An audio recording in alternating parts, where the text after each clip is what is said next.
Hello there, welcome to the Calyx Services channel. I'm Thelma, and today's video we're going to be focusing on hydrangeas in warmer climates. This is the second video on this topic. The first video was done about 8 months ago, and in that video we showed you how to propagate hydrangeas from stem cuttings and how to transplant them into pots and care for them in their early stages. Now, since then, those young transplants had something of a mishap, a nutritional deficiency, and that is the focus of today's video, how we dealt with a severe case of yellowed leaves. We'll also show you how the two plants that were already established in the beds, I'm sitting beside one now, how they fared during the last 8 months. So, please keep watching.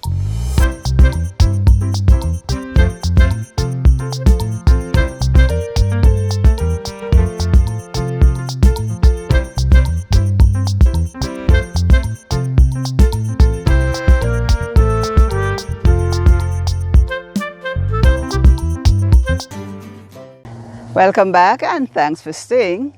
A special warm welcome to all our regular viewers. We appreciate your continued support and we look forward to equal support in 2023. And if you're viewing this channel for the first time, we're happy to have you. And we really recommend that you subscribe, you watch as many of the previous videos as possible, and we promise that you will be rewarded by greater gardening skills and a better garden. So, nice having you on board. Now the topic today, let's move right into it, hydrangeas. Because of their show-stopping blooms, many of us in the tropics are keen to have them in our gardens. But we generally end up having problems. That's because hydrangeas are naturally adapted to cool subtropical and temperate climates. And with the exception of cooler locations in the upland areas, they do not do very well in tropical areas. Since the Calyx garden is located at approximately 2,000 feet above sea level, we have relatively cool nights and moderate temperatures year-round. So, we're fine where temperature is concerned.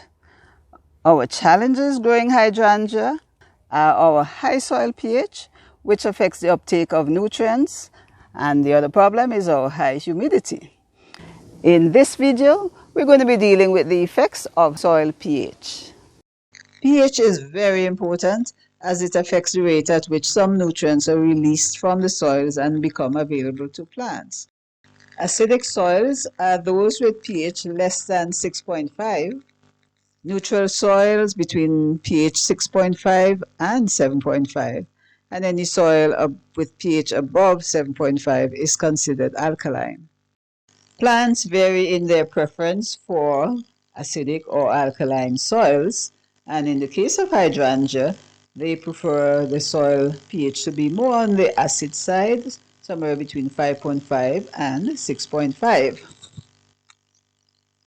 If your hydrangea is growing in an alkaline soil, it's definitely going to have some problems with some micronutrients, especially iron. And because iron is essential in the formation of chlorophyll, it's going to be very difficult for plants to retain that nice healthy green color if sufficient iron is not being released to the roots of the plants. And this is demonstrated very well on the young hydrangea transplants. Here they are in April 2022, right at the end of the first video that we did, and the leaves are nice and green. But although we made 2 applications of 2020-20 foliar fertilizer during the first 2 months, that did not stop the leaves from turning yellow. What you're looking at here are the classic symptoms of iron deficiency, in which the younger leaves, the recently expanded young leaves, turn yellow, everything except the veins. As the deficiency progresses, brown patches occur on the edges of leaves and eventually the leaves die. When we checked the pH of the soil, we found that it was 8.4. We also tested the pH of our tap water, and at 8.07, it too was alkaline.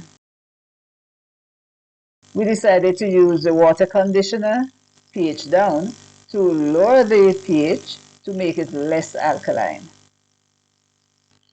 Just 4 drops of the pH down in a gallon of water reduce the pH of the water from 8.1 to 6.5. We then added the NPK fertilizer 20-20-20 at the rate of 1.5 tablespoons per gallon. This further reduced the pH to 5.5, which is well within the range preferred by hydrangea. We transplanted 3 of the affected plants into a bed in the front garden and applied the pH adjusted fertilizer mixture twice per month for 2 months. Here, I'll show you what they look like after 2 months. This particular plant, the largest one, has very nice evenly green leaves, but the second one, there's still some signs of the yellowing, as well as the third. So we will continue this once or 2 weeks application, probably for another 2 months. And here's an interesting combination of blue and pink on the same flower head. Remember that I mentioned that the hydrangea flowers tend to be blue if the pH is acidic, and pink if it's alkaline. Well, the combination of blue and pink here would suggest that maybe the soil pH was just changing when the blooms were in the early stages of development. Whatever the explanation, they're quite cute. And since this occurred on one of the 2 original plants in the bed, let's take a look at how these plants are doing. This is the older of the 2 established plants. It's been in this location here about 2 years. And you can see an interesting difference in how it's growing. The section that gets most shade has gone into dormancy.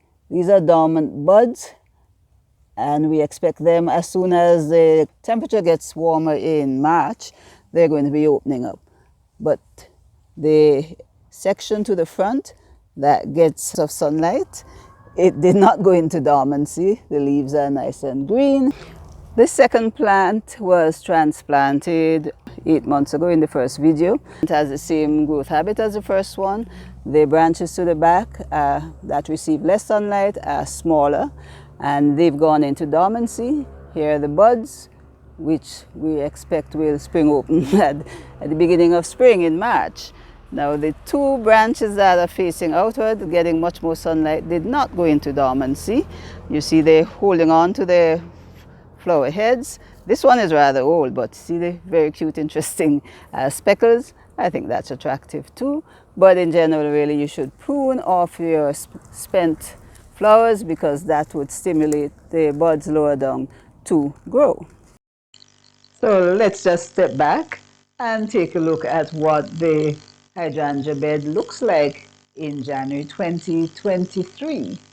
Now, there are lots of other plants in this bed, but the expectation is as the hydrangea grows and fills up available space, then we will remove the smaller plants, because the aim really is to have 5 nice, healthy, large, blooming hydrangea trees forming a very nice understory to the sago palm.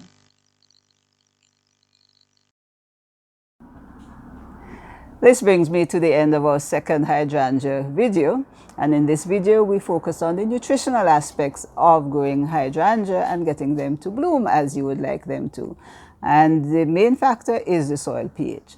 Now, because we have an alkaline soil, and many of you do, because I've seen hydrangea showing these same yellowing symptoms in several gardens. If you have an alkaline soil, please use the soil conditioner that's available at your garden center. Now, there are other factors that interact in order to produce a healthy and lovely hydrangea plant, and these are covered in the first video. Factors such as the best location, the watering, the pruning, etc. Now, if you like this video, please give us a thumbs up, share it with your friends, and if you have not subscribed already, we are asking you please to do so. So, until the next video, I am Thelma, sitting in the Calyx Services Courtyard Garden, saying thanks for watching and take care. Bye-bye.